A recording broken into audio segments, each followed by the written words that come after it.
என் வெற்றியை விட வன்னியரசு வெற்றிதான் முக்கியமானது என எனக்காக தேர்தல் பரப்புரையில் ஈடுபட்டு என்னுடைய வெற்றிக்கு பாடாற்றிய திமுகவினுடைய இளைஞரணி தலைவரும் சட்டப்பேரவை எதிர்க்கட்சி தலைவருமான மாண்புமிகு உதயநிதி ஸ்டாலின் அவர்களுக்கு என்னுடைய நன்றியை இந்த நேரத்திலே தெரிவிக்க கடமைப்பட்டிருக்கின்றேன்.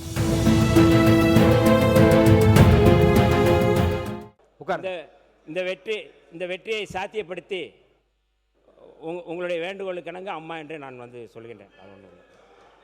இதை சாத்தியப்படுத்தி இது பானை அல்ல பட்டத்து யானை என பானை சின்னத்தில் வாக்களித்து வெற்றி பெற வைத்த திண்டிவனம் தொகுதி மக்களுக்கு எமது நன்றி மலர்களை அவருடைய காலடியில் நான் சமர்ப்பிக்கின்றேன். விடுதலை சிறுத்தைகள் கட்சிக்கு விடுதலை சிறுத்தைகளுடைய வெற்றிக்கு பாடாற்றிய எங்களுடைய கட்சியினுடைய பொதுச் செயலாளர் நாடாளுமன்ற உறுப்பினர் திரு ரவிக்குமார் அவர்கள், தொகுதி பொறுப்பாளரும் கட்சியினுடைய தலைமை நிலைய செயலாளருமான தகடூர் தமிழ்ச்செல்வன், திண்டிவனம் தொகுதியினுடைய மாவட்ட செயலாளர் திரு மலைச்சாமி மற்றும் தோழர்கள் கவிஞர் சேரன், திலீபன், நாவரசு, திண்டிவனம் சாக்கடிஸ், மாவட்ட செயலாளர் சாமுவேல் எபினேசர் உள்ளிட்ட விடுதலை சிறுத்தைகளுக்கு என்னுடைய நன்றியை நான் தெரிவித்துக் கொள்கின்றேன். என் வெற்றியை விட வன்னியரசு வெற்றிதான் முக்கியமானது என எனக்காக தேர்தல் பரப்புரையில் ஈடுபட்டு என்னுடைய வெற்றிக்கு பாடாற்றிய திமுகவினுடைய இளைஞரணி தலைவரும் சட்டப்பேரவை எதிர்க்கட்சி தலைவருமான மாண்புமிகு உதயநிதி ஸ்டாலின் அவர்களுக்கு என்னுடைய நன்றியை இந்த நேரத்திலே தெரிவிக்க கடமைப்பட்டிருக்கின்றேன்.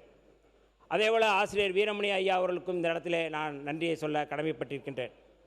எமது வெற்றிக்கு உறுதுணையாக இருந்த திமுகவினுடைய துணை பொதுச் செயலாளரும் நாடாளுமன்ற உறுப்பினருமான கவிஞர் கனிமொழி அவர்களுக்கும் என்னுடைய நன்றியை தெரிவிக்க கடமைப்பட்டிருக்கின்றேன்.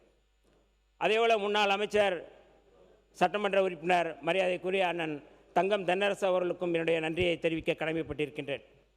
திமுக மாவட்ட செயலாளர் மரியாதைக்குரிய திரு மஸ்தான் அவர்கள், பொறுப்பு அமைச்சராக இருந்து பாடாற்றிய முன்னாள் அமைச்சர் மாண்புமிகு அண்ணன் எம்ஆர்கே பன்னீர்செல்வம் அவர்களுக்கும், முன்னாள் அமைச்சர் மாண்புமிகு ஏவா வேலு அவர்களுக்கும், நாடாளுமன்ற உறுப்பினர் ஐயா ஜெகத்ரட்சன் உள்ளிட்ட திமுகவின் அத்தனை உறுப்பினர்களுக்கும் நான் நன்றி சொல்ல கடமைப்பட்டிருக்கின்றேன்.